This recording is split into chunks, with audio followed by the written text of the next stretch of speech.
Habang tinitignan ko yung attendance natin ngayong hapon, ay talagang marami lang talagang kinabahan kaninang umaga. No?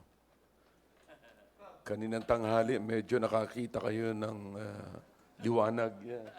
Nakakita ng araw. Sinabi ko sa inyo, sisikat din ang araw. Gabi man ay mag-uumaga rin.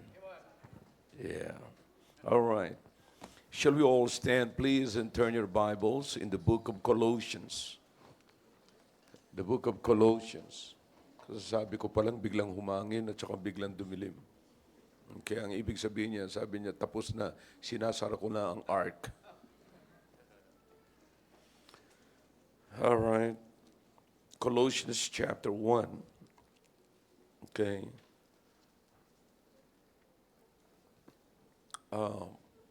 Beginning from verse number 1 down to verse number 8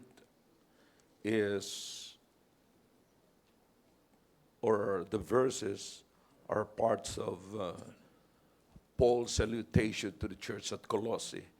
Okay, yan po yung bahagi ng kanyang greetings sa church at Colossae.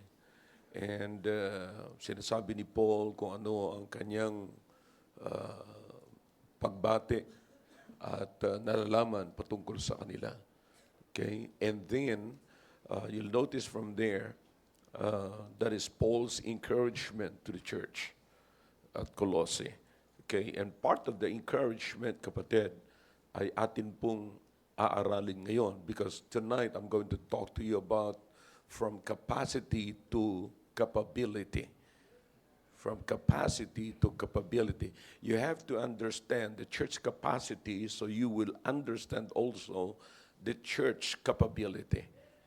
Okay, what's the purpose of the capacity? What is that capacity for? Okay, alam nyo, napakarami po nating dapat maunawaan sa atin pong simbahan, sa ating gawain. At kaya pag naunawaan po natin lahat, di ba masaya? Sapagkat alam mo kung saan ka, here's what is in my mind. If you understand what's going on in the church, kapatid, then makikita mo, you will also understand which part is for you. Di ba? Alin doon, yung para sa iyo at alin doon. Makikita mo na hindi imposible na magkaroon ka ng bahagi. Magkakaroon ka talaga ng bahagi. Okay? Are you with me na? Okay, so let's read verse number 9. Verse number 9, okay? The church at Colossae was pastored and established by Epaphras, that is in verse number 7. And in-encourage ni Paul, ito po ay karamihan din dito ay bunga ng gawain or na-win ni Paul from his missionary journey. Okay? Now, verse number 9. Are you with me? Chapter 1 of the book of Colossians.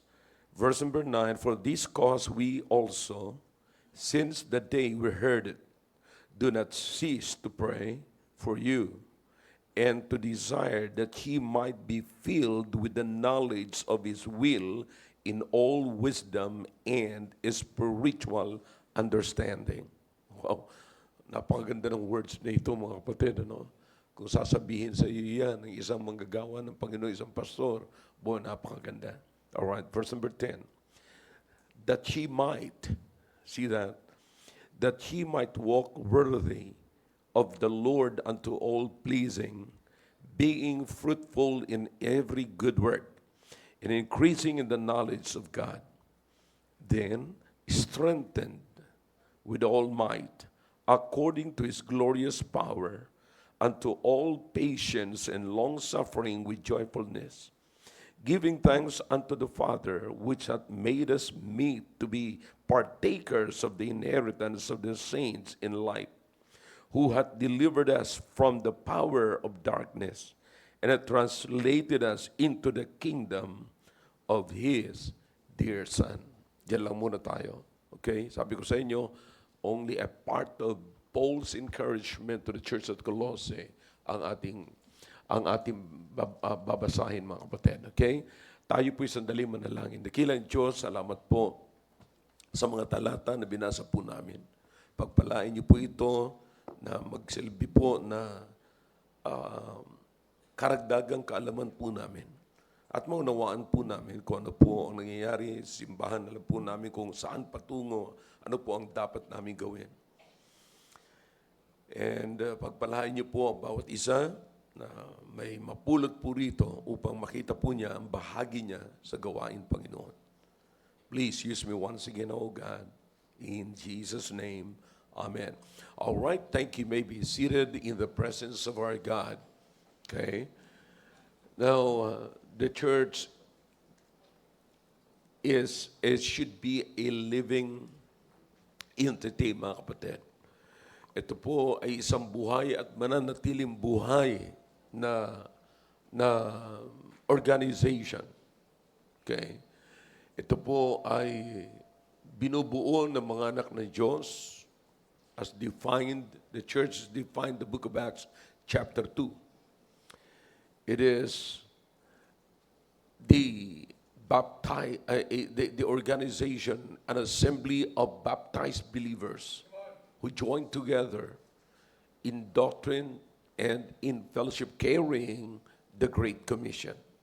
Okay, that is in verse number in Matthew chapter 28. That's the Great Commission, right? And then makikita po natin dito sa sulat ni Paul na lagi pong involved, na laging pinaalala ni Paul ang patungkol sa kaligtasan. At pag pinaalala niya ang kaligtasan, laging babalik po doon sa tinatawag na pagbibigay honor sa Panginoong Jesucristo. You see, that is in verse number 13. Okay? And verse number 12, giving thanks. Okay? Sapagkat lahat po ay nagsisimula po dyan, mga kapatid. Everything in our Christian life starts from the time that we got saved. It all started from the time that we got saved. Nung tayo po ay totoo, and then totoong tumanggap sa Panginoon bilang sariling tagapagligtas. And then from that stage, mga kapatid, we are encouraged to grow in grace and in the knowledge of our Lord and Savior Jesus Christ. And now, that's how this church started, mga kapatid. Okay? Sabi ko nga sa inyo kaninang umaga, ay hindi po ako na nababahala doon sa mga missions na nagsisimula ng maliit. Sapagkat ang simbahan pong ito ay nagsimula sa 11. Okay, and look where we are now. At ngayon, marami tayo, mga kapatid. Actually, noong pong tinitignan ko yung mga churches natin sapagkat halos lahat ng mga missions natin pag nagsisimula ay nagdadala po tayo ng mga soul winners. So hindi sila nakaranas, mga kapatid, na mag-start sa 11. That's right. Hindi sila nakaranas sa mag-start sa 11. Tayo ay nag-start po tayo sa 11. But look kung saan na po tayo pumunta ngayon. Now, kung paano po yan nagpatuloy, mga kapatid, po ang gusto kong dalhin sa inyo, tatlong capacity na nag-lead sa capability. Okay? Now, this is very important because what you are going to hear tonight is also applicable to the family. If you are raising a family, then you can use this strategy, mga kapatid. You can use this idea. This is very important. Okay? The first thing, sabi ko sa inyo, mga kapatid, is nagsimula po yan sa 11. Kunti lamang po, mga kapatid. But, you see, ang pinakamaganda rito, sinasabi ni Paul, sa nung ini-encourage niya na mga taga-Colossians, sabi niya, for this cause, you see, for this cause, sapagkat narinig ni Paul since verse number 4, since we heard of your faith in Christ Jesus and of the love which ye have to all the saints, you see. So it's all about faith and it's about how much you love the Lord. Yan ang magdidetermine, mga kapatid, ng inyong magagawa sa atin, ng ating magagawa sa Panginoon. Okay? And then, sabi ni Paul, for this cause, okay, based on that, doon sa pananampalataya na yun na pinakita ng mga kapatiran sa Colossae, mga kapatid, at yung kanilang pagmamahal sa Panginoong Jesucristo. Then the Bible says, for this cause we also, since the day we heard it, do not cease to pray for you and to desire that ye may be filled with the knowledge of his will in all wisdom and spiritual understanding. Okay? And then he said that ye may walk worthy of the Lord unto all pleasing, being fruitful in every good work. You see that? Being fruitful in every good work and increasing in the knowledge of God. You see, nakikita niyo po na ang kailangan dito ay yung mag-i-enlarge, mag-grow yung gawain. You see, so everything, kapatid, is this.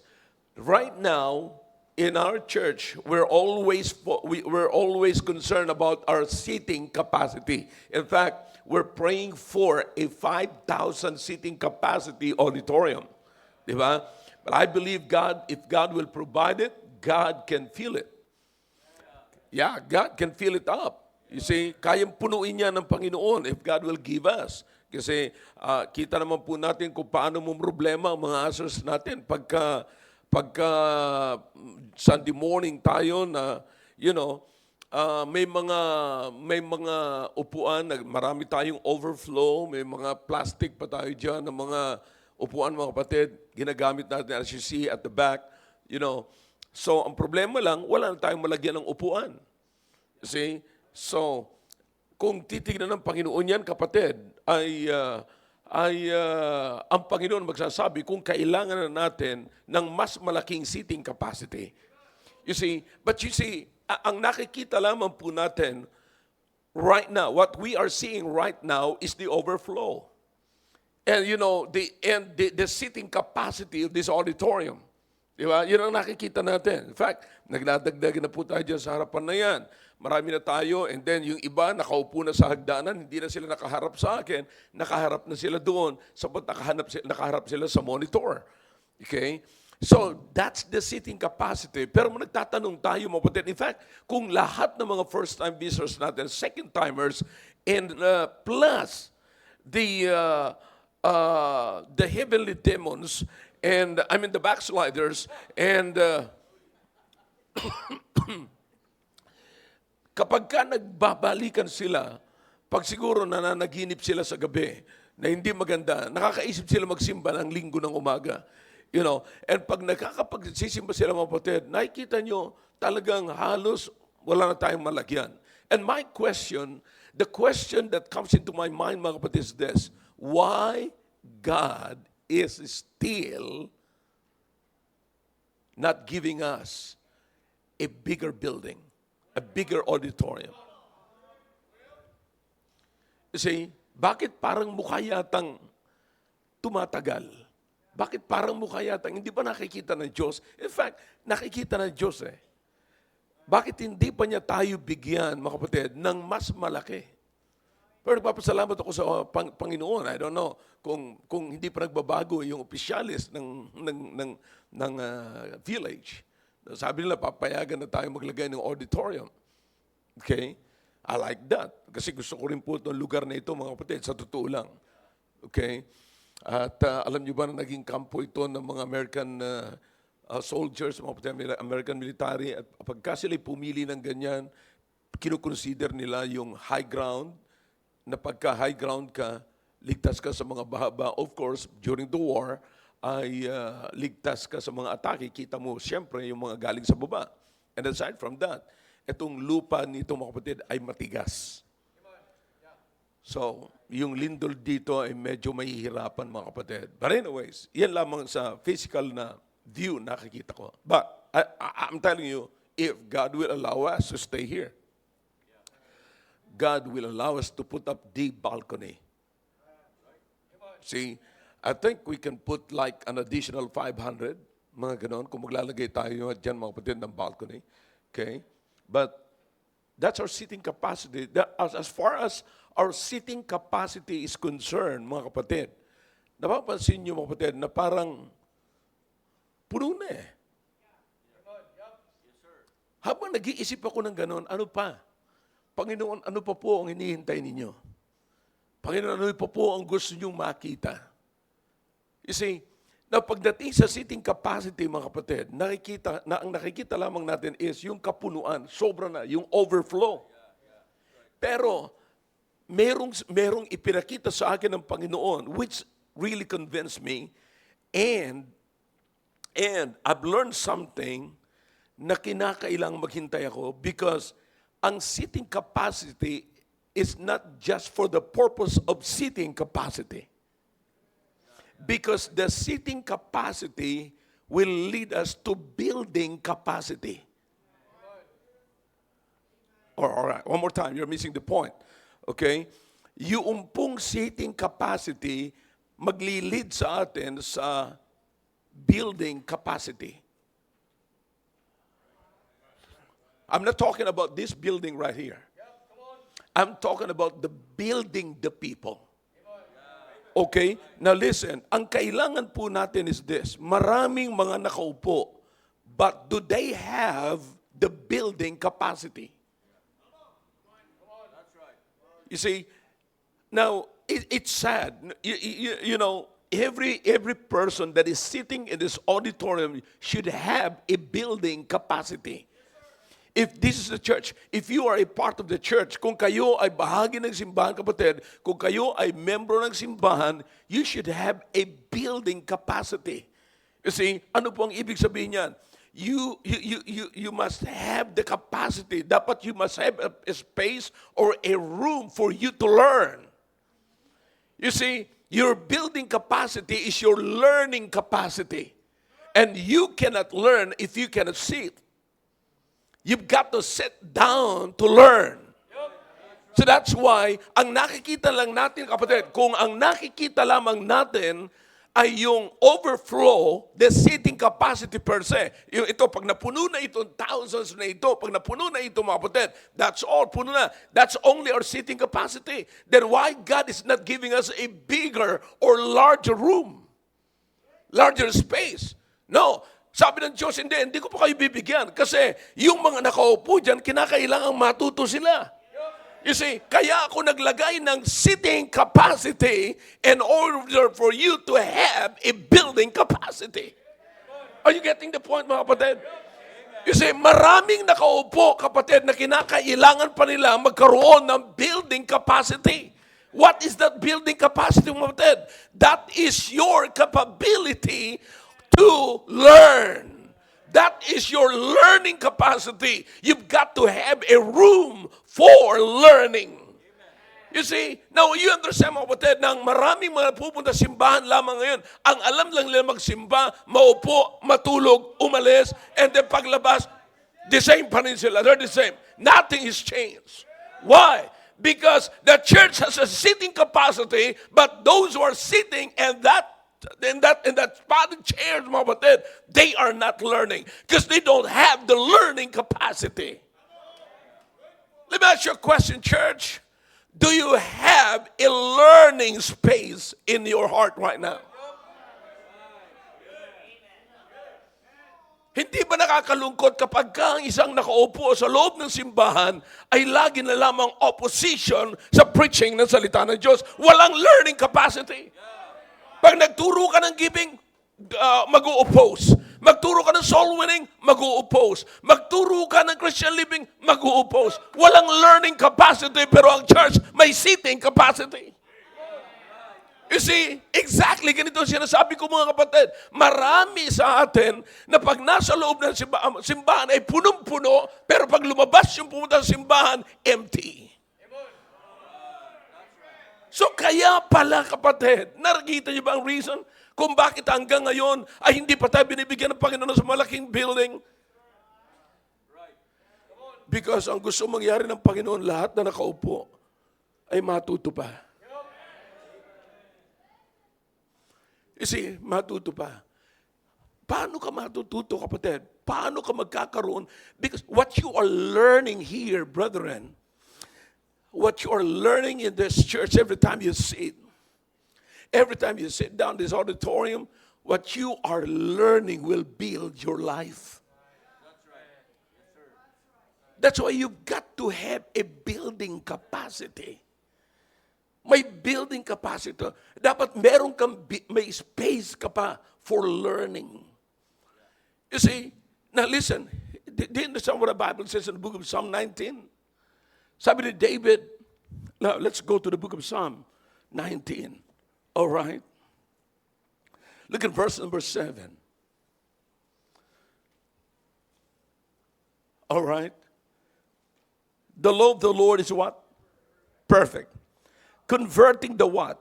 The soul. You see, do you understand the word, that word converting? Huh? It's about conversion, kapatid. Conversion. Do you understand what the word of God can make you? Naunawaan po ba natin kung anong magagawa sa atin, mga kapatid, sa salita ng Diyos? Pwede tayong i-convert sa hindi natin naasahan.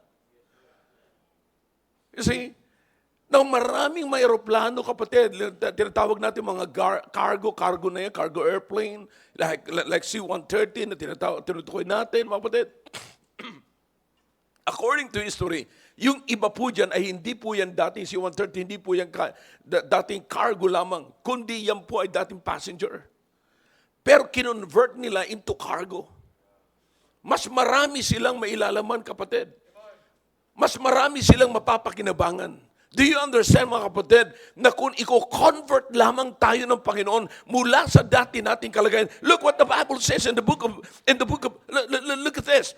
Tingnan niyo, mga kapatid, sa verse number 13 of the book of Colossians chapter 1. Ano sabi ng Biblia? Who hath delivered us from the power of darkness and hath translated us into the kingdom of his dear Son. That is what? Conversion. Making us able to be a part of the kingdom of Christ. Pero saan po tayo nanggaling? We all came from the power of darkness. Alam niyo, wala tayong ibang kapangyarihan noong araw kundi power ng kadiliman. Pero salamat sa Panginoon kung tayo man ngayon ay kapakipakinabang sa gawain ng Panginoon. Marami, kapatid, lahat ng kasama ko rito, hindi po sila nag-start sa stage. Yeah, marami sa inyo mga leaders, hindi po kayo nag-start dyan. Yung iba sa atin, hindi nga kayo marunong manalangin. Pinag-lead kayo sa panalangin. Kung ano-anong pinagsasabi nyo. You see, yung iba sa inyo, hindi kayo marunong mag-solve. Yung iba sa inyo, hindi kayo marunong tumugtog. Iba sa inyo, hindi kayo marunong, very shy kayo. Pagkakanta kayo sa choir, tumatayo pa lamang kayo, pero hindi nyo mabuka ang bibig ninyo. You see, now, do you understand how God converted you from darkness into where you are right now? Are you with me? You see, but listen, hindi ho yan nangyari, kapatid, in a twinkling of an eye. It didn't happen in a twinkling of an eye. It happened, mga kapatid, gradually. Ano nangyari? You sit down. Listen, thank God for the sitting capacity of the church. Because the sitting capacity of the church tells us about the learning capacity. You see? Now listen, just imagine kung mas malaki, mas maraming makakaupo, kung mas maraming makakaupo, maraming matuturuan, kung maraming matuturuan, maraming matututo. At kung maraming matututo, maraming magagamit. Wow. Yeah. Yeah. Kaya nga pag nag-invite tayo ng tao, ngayon mayroon tayo dito mga first-time visitors, listen, alam ko kung kayo mananatili lamang sa education ng salita ng Diyos, hindi kayo mananatili katulad ng dati. Sapagat ako personally, hindi ako nag-start sa ganitong klaseng buhay. Pero salamat sa Panginoon, nung ako'y natutong maupo sa harap, back in my day, mga kapatid, gusto ko lagi ako nasa harap, pero hindi ako natutulog, brother. Gusto ko nasa harap ako lagi. Nakaupo lamang ako ng 1 inch. Nakaupo ako ganon, straight. Sige, come on. Pag nagagandahan ako sa minsay, tatayo ko, come on, preach it. Yeah, I like it. Sabi ko, sa akin yan. Hindi yan sa katabi ko. Yeah. That's my learning time. And brethren, listen to me now. Kayo mga bata pa ngayon, do you understand that you're learning, the best learning time for you is your childhood? And that childhood will lead you to adulthood. You see? So makikita niyo mga kapatid, ngayon, you're a boy. Isang araw, man na kayo. You see, kayo mga single, balang araw, double na kayo. So, but you understand? Napakaganda yung learning time. That's why I'm telling you, make use of your building time. Gamitin nyo, mag-stay kayo sa pagkakataon na katulad niyan at magpagamit, maupo, and then listen. If this is what the Bible says right here, nasabi ng Biblia, look at this. The law of the Lord is perfect, converting the soul. You understand? While you are there, while you are sitting in this auditorium this morning or this afternoon, you see, do you understand that God is trying to convert your life into someone, and the best of you, the best version of you? Do you understand that? Akalain mo, kapatid, yung hindi mo inaasahan, makikita mo sa buhay mo. Oh yeah, marami dito sa atin, mga kapatid, na hindi nyo pinangarap na maging katulad kayo sa oras na ito, kung sino man kayo. Pero nilagay kayo ng Panginoon sa kalagayan na yan. Pero nagsimula yan saan? Sitting capacity. And then nagkaroon kayo ng building capacity. Isang araw, kayo mga single, magkakaasawa na kayo. Pero the best time to build your adulthood is your time when you are in your childhood. Bigyan nyo ng room, bigyan nyo ng space yung matututunan ninyo. Sapat hindi kayo mananatiling bata. Yan na yung building capacity. Binibigyan tayo ng Panginoon ng building capacity. Kaya sinasabi ko, Panginoon, ano kaya? You see? Now, ilan kayang percent ang hinihintay ng Panginoon para bigyan tayo ng mas malaking auditorium? Okay? Na kinakailangan magkaroon ng building capacity ang mga nakaupo dito sa inilagay ng Panginoon sa ating building na merong ganitong klaseng sitting capacity. Nasusundan niyo yung sinasabi ko, mga kapatid? Ilang percent?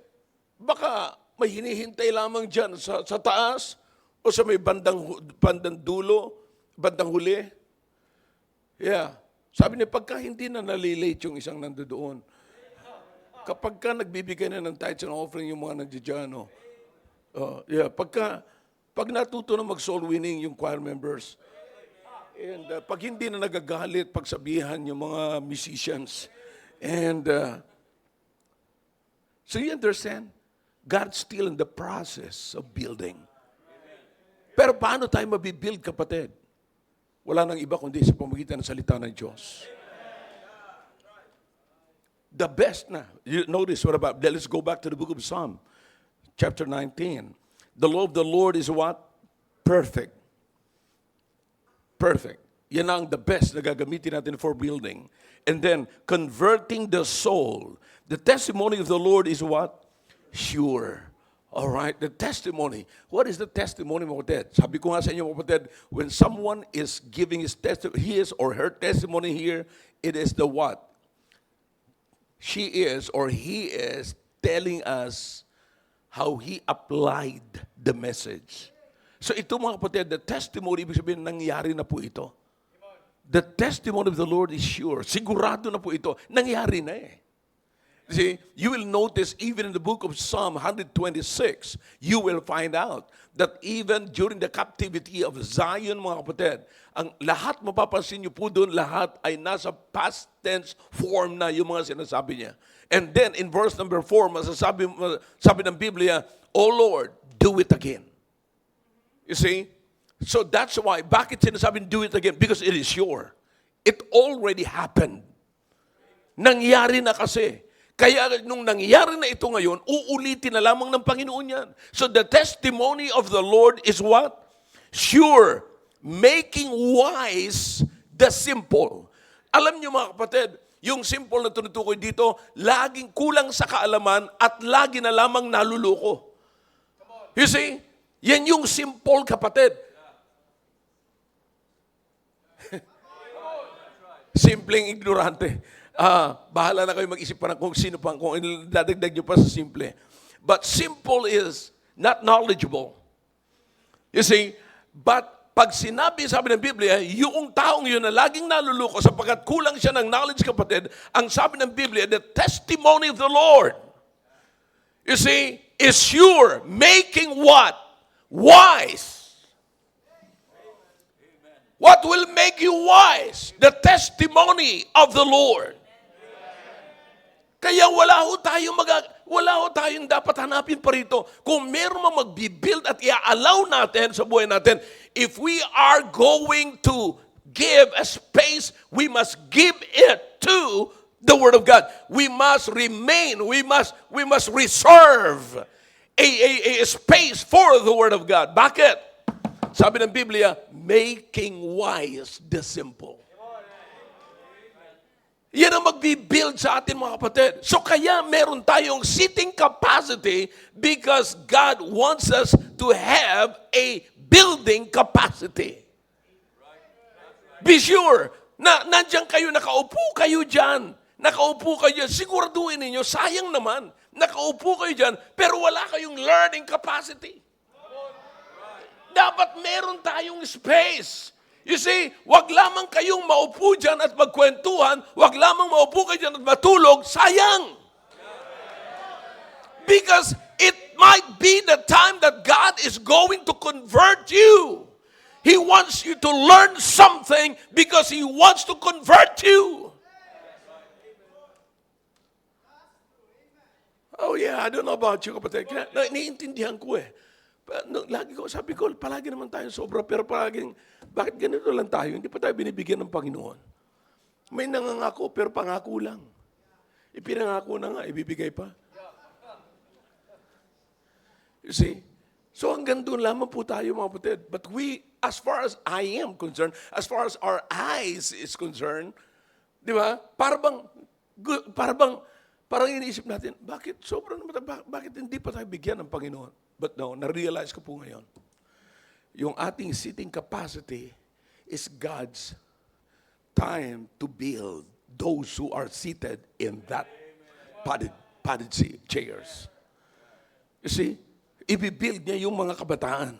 Kahit medyo inaantok-antok na. Yeah, oops.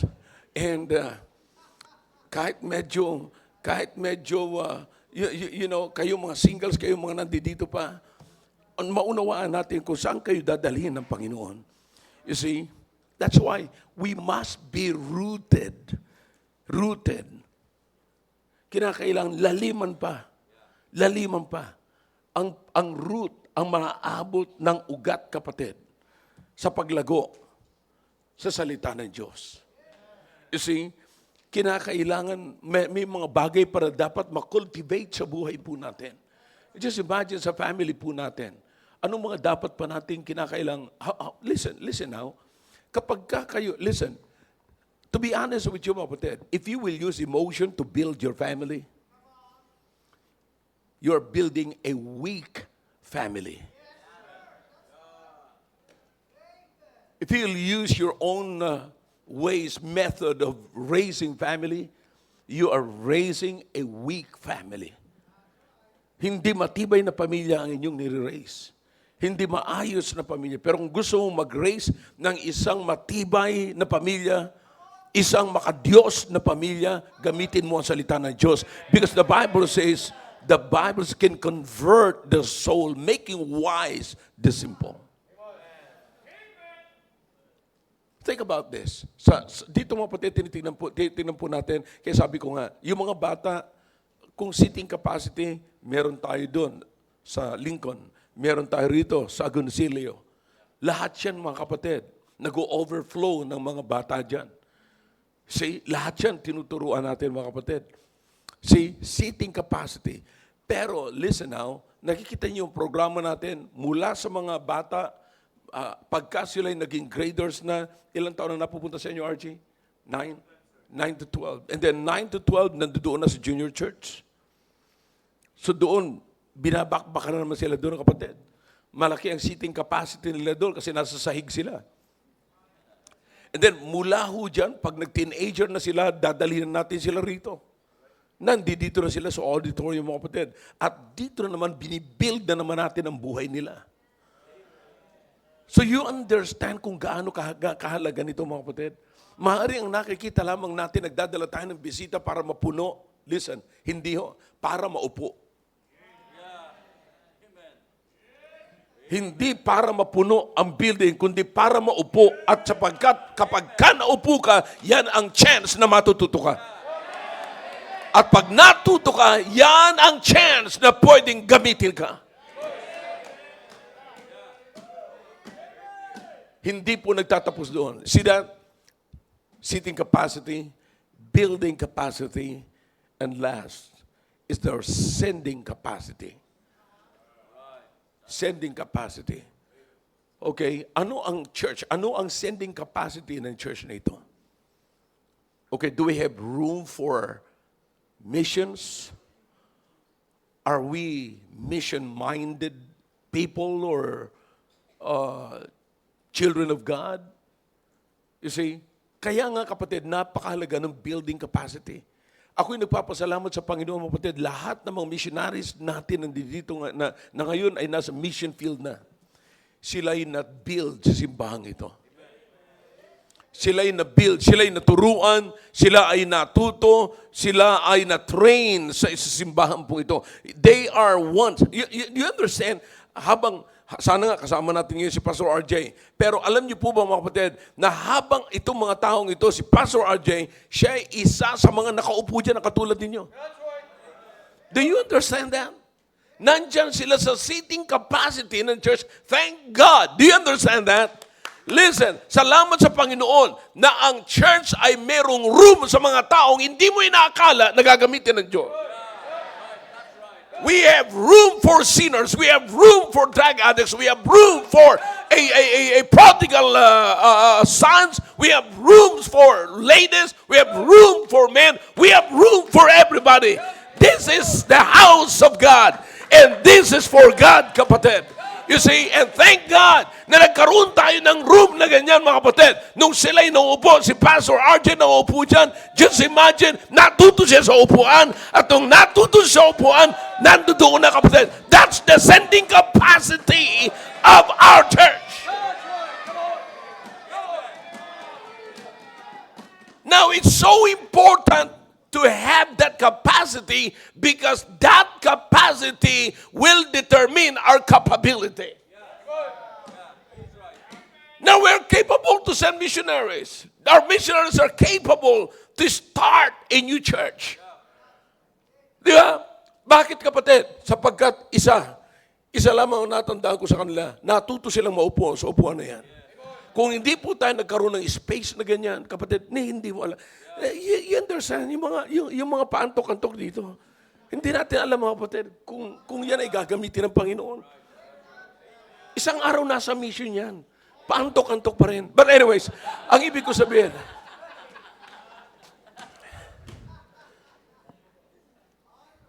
at least nasa mission. But,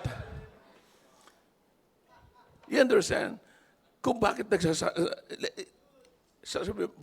parang masakit yata yung sinasabi ni Pastor. It's a part. Nandiyan ka sa seating capacity na merong learning that you should have a learning capacity because that chair right here, that padded chair right there, na inyong inuupuan, ay hindi lamang yung basta upuan. Kundi yung upuan na yan, ay upuan yan ng mga taong merong building capacity. At kung magkakaroon ka lamang ng building capacity, ikaw ngayon makapagsabi na meron tayong sending capacity. Oh yeah. Ang sukatan at church, how do you measure a growing church? How is your sending capacity? How is the church building capacity? Don't just measure the church by her seating capacity, but measure the church by her building capacity and sending capacity. Ano yung kanyang sending capacity? You see, meron ba tayong, alam nyo, we're able now, we're now capable of sending missionaries Because meron tayong building capacity. Did you get that? Kaya nga sinasabi ko sa inyo mga kapatid, lalong-lalo na sa mga men, pag maupo kayo dyan, maupo kayo na upong lalaki, you pay attention. Don't play church. Because if you play church, you're just wasting your time. I said, don't play church, because if you play church, you're just wasting your time. Because every time you come to church, every time you sit down in that padded chair, mga kapatid, sasabihin ko sa inyo, it's time to learn. It's learning time. It's time to give space for learning. Ano yung makukuha ko rito? Ano yung, listen. Ang sinasabi ng Biblia, napakaliwanag mga kapatid. Ang sinasabi ni Solomon, what comes first before the destruction? Pride. Pride cometh. Pride goeth before destruction. You have to learn that. You must learn that. You must give space for that words, kapatid. Bigyan mo ng daan yan. Bigyan mo ng lugar yan. Yung talata na yan. Bigyan mo ng lugar yan sa buhay mo. Bakit? Sapagkat anumang pagsisikap mo will always lead to destruction, not because you lack information, but because of your pride. Sana pag nakaupo tayo dyan, yan na yung tatabasin yung pride mo. Yan na yung learning na hindi mo pala kailangan sa buhay mo, ang pride mo, sapagkat kung gusto mong umangat at magbabuhay at magpatuloy, ang kailangan mo ay humility and not pride. Saan mo malalaman yan? Pag nakaupo ka dyan. Ang problema natin, kapatid, hindi tayo natututo na maupo, kaya hindi tayo natututong matuto.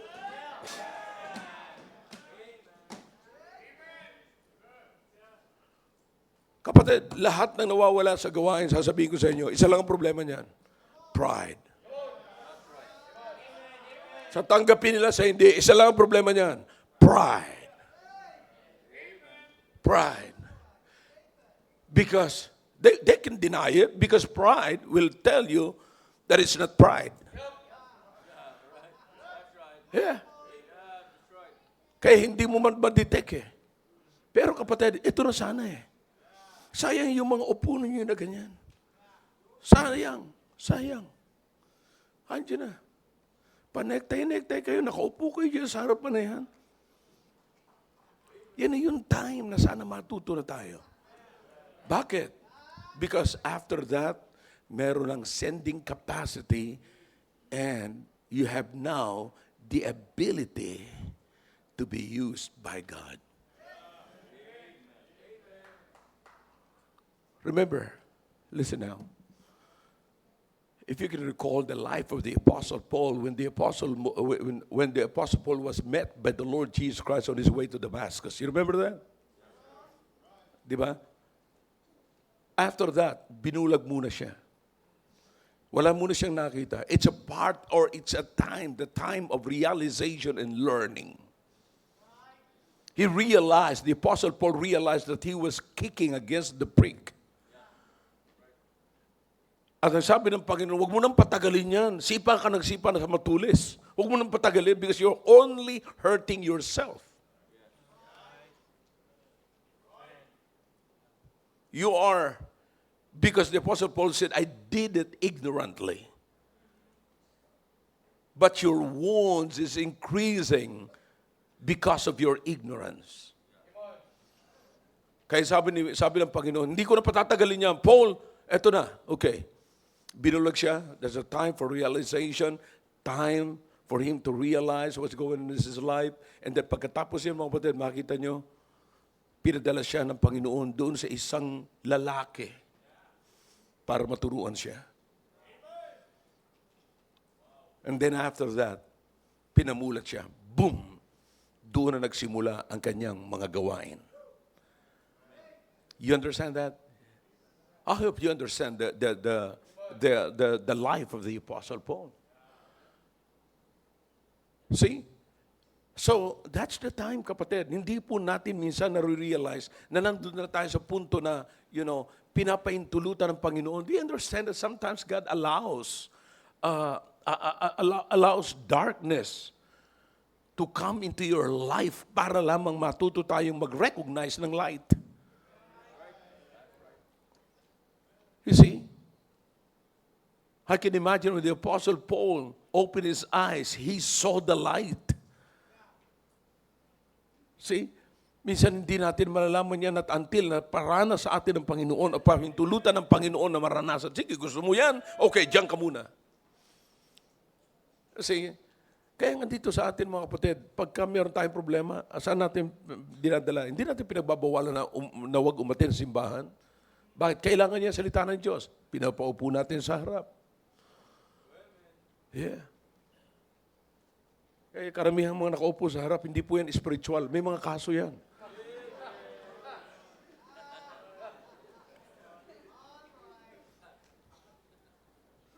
Yeah. Yung nasa second row, magaan-gaan na ang kaso nila.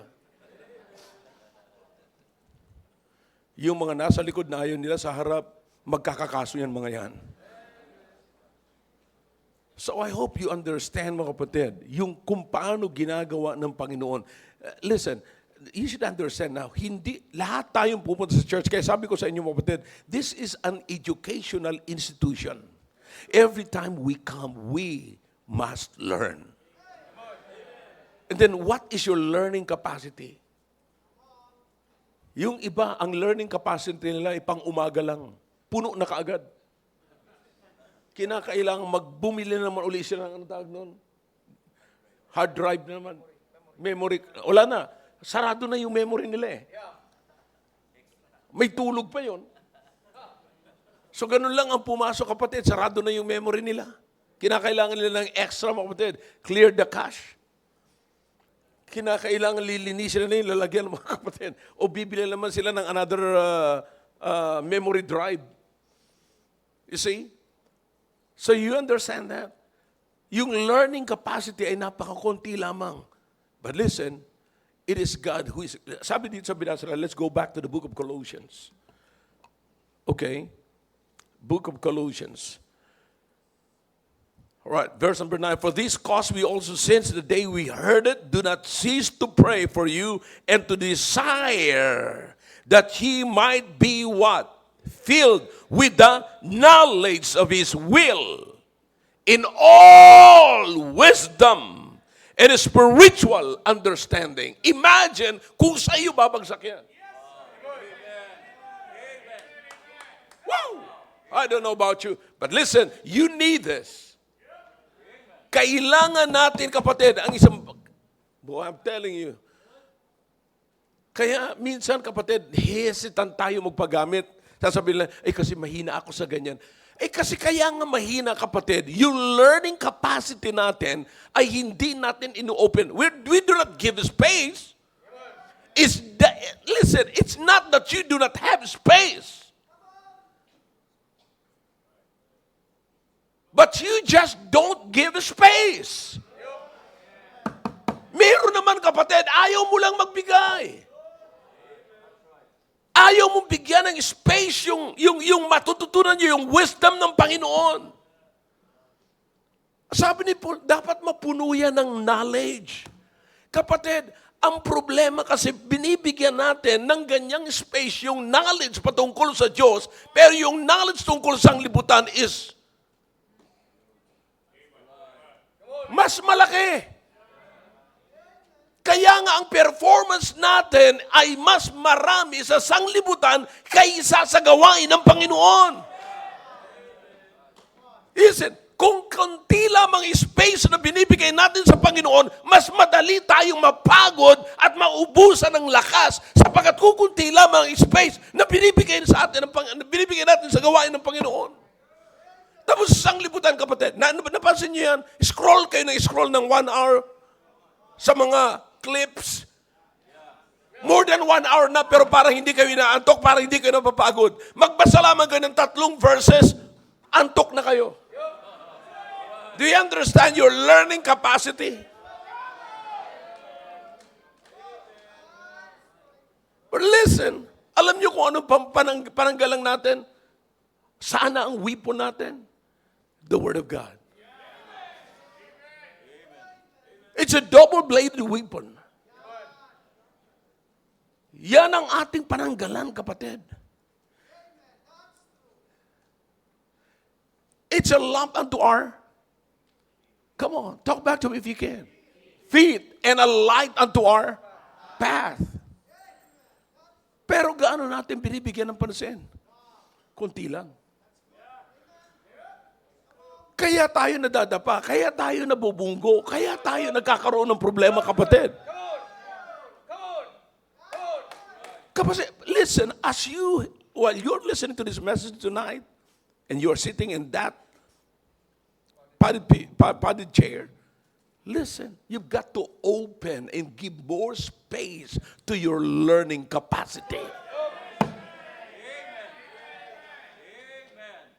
Kailangan pa nating matuto. Kinakailangan pa natin matuto para lumakas ang ating sending capacity. See, anong sukatan ng isang malagong gawain? Ano yung inyong sitting capacity? Ano yung inyong building capacity? Now, you understand, kayo mga bata, kung hindi nyo papahintulutan ang tatay ninyo, hindi tatanggapin yung mga magulang ninyo, yung tinuturo sa inyo, wala kayong space for learning. Akala nyo, naglalakad kayo dyan, nakakala nyo kayo ng mga sikat, naglalakad kayo, pupunta kayo sa mga lugar na sikat, but you know what the problem is, and the truth of the matter is your problem. And your problem is you are weak. Because, ang sabi ng Biblia, mga kapatid, walang ibang magpapalakas sa atin kundi ang salita ng Diyos. You go to the book of Psalm. All right, let's go. Psalm 1. All right. Are you with me? Psalm 1:1. Blessed is the man that walketh not in the counsel of the ungodly. See that? Is that clear? Blessed is the man that walketh not. Blessed is the man that do not give space to the counsel of the ungodly, nor standeth in the way of what? Sinners, nor sitteth in the seat of the, verse 2. But his what? Delight. What is delight? His joy. His desire. Kung nasaan yung desire niya, kasiyahan niya, yun ang kanyang desire. His delight is in the law of the Lord. And in his law that he what? Why he is meditating it day and night, because he is delighting in it. Verse 3. He shall be like, woo! Look at the strength of a man who is blessed. Tingnan nyo. He shall be like a tree planted by the rivers of water, that bringeth forth his what? Fruit in his season. What's that? Good result in his life. May tamang panahon na nagbibigay na po tayo makikita na natin yung magandang result ng ating buhay. Listen now, habang nakaupo kayo dyan at binigyan nyo ng pansin yung building capacity ninyo, hinayaan yung magtrabaho ang Diyos sa iyong buhay, isang araw makikita na ang resulta niyan. Na do you understand na napakaraming mga adults na ngayon, na mga kabataan, nandiyan na kayo sa kalagayan, wala pang makitang magandang bunga ang mga magulang nyo. Buisit kayo. I mean, blessed kayo.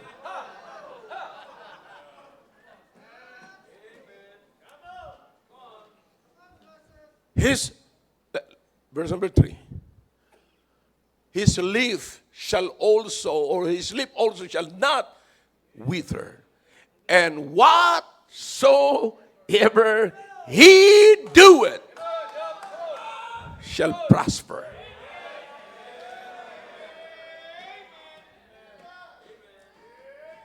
I hope you understand kung gaano kahalaga ito mga kapatid, sapagkat malalaman niyo po na napakaraming kabataan ngayon nagpapakamatay. Hindi makakita ng isang prosperous na buhay. But listen, if your delight is in the law of the Lord, you will be in verse number 3.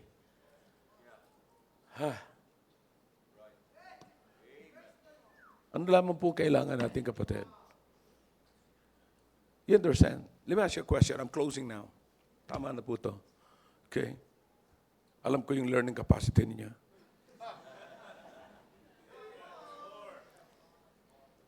Siya. O, kita mo na sinabi kong tama na ito, marami nagising. Alam ko yung learning capacity ninyo. Okay? Now listen, meron namang dito mga kapatid na kahit magsalita ako dito ng 2 oras, nakadilat pa rin yan. Talaga nakaganon pa yan sa akin. Pero wala rin naiintindihan. But anyways, ang ibig ko sabihin mga kapatid,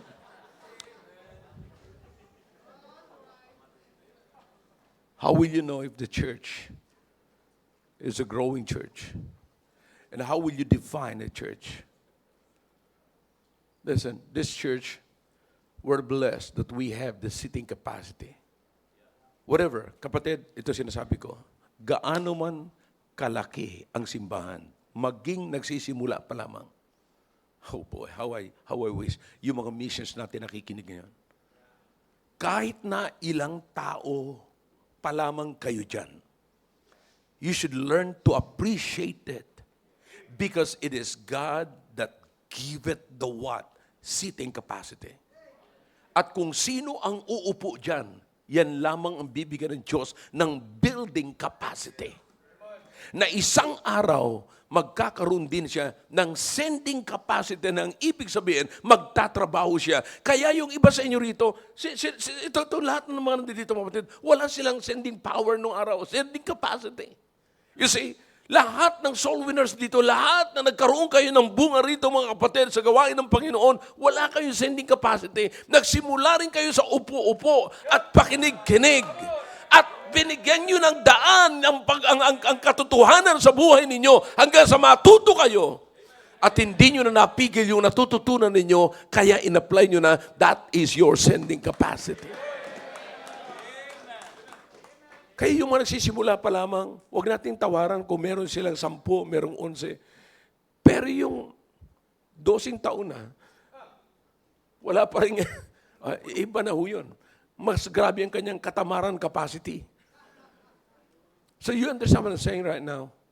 Kung present po ang tatlong ito, kapatid,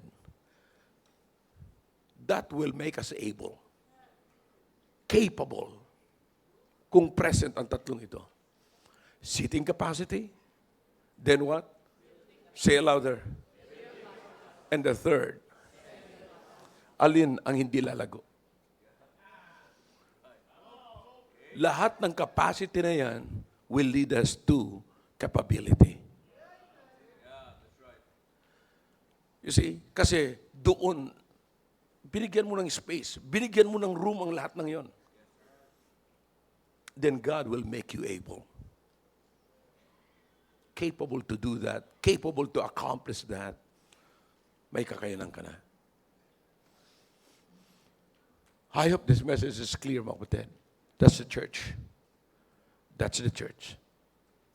Kaya sinasabi ko sa inyo, mga kabataan, mga bata, habang may magulang kayo at nagsasalita sa inyo, huwag niyo sayangin. Give them space. Open your ears. Open your hearts. Let their words work within you.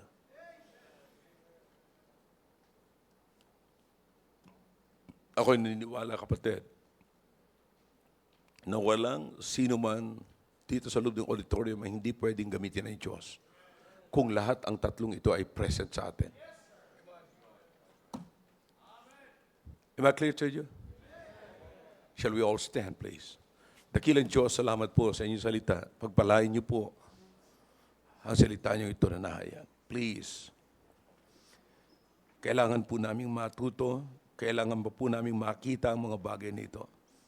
Thank you, O God. Naunawaan po namin ngayon kung bakit hindi pa kami nagkakaroon ng mas malaking auditorium. Maybe we are still in the process. Na kailangan po namin muna, hindi sapagkat napuno na ito ay kailangan na po namin kagad. No? Our seating capacity will lead us to our building capacity. And our building capacity will lead us and bring us into another capacity, which is the sending capacity. And our capacity will lead us into our capability. Thank you, oh God. Salamat po sa ginawa niyo po sa amin. Salamat sa pangunawa na binigay niyo po sa amin. Pagpalain niyo po ang bawat isa ngayon. Naway makita po namin ito, hindi lang po sa simbahan, kundi sa maliit na unit, na entity ng society ito, walang iba kundi ang family. Hayaan niyo po na mga bata ay magkaroon ng learning capacity mula po sa tinuturo ng kanilang mga magulang. Pagpalain niyo po ang bawat makikipag-usap sa inyo ngayon na pamilya at maging ng individuals. Thank you, oh God. Please. Let's come to the throne of God tonight.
Dakilang Diyos, marami po salamat sa ginawa niyo po sa aming kalagitnaan. Salamat po sa inyong salita.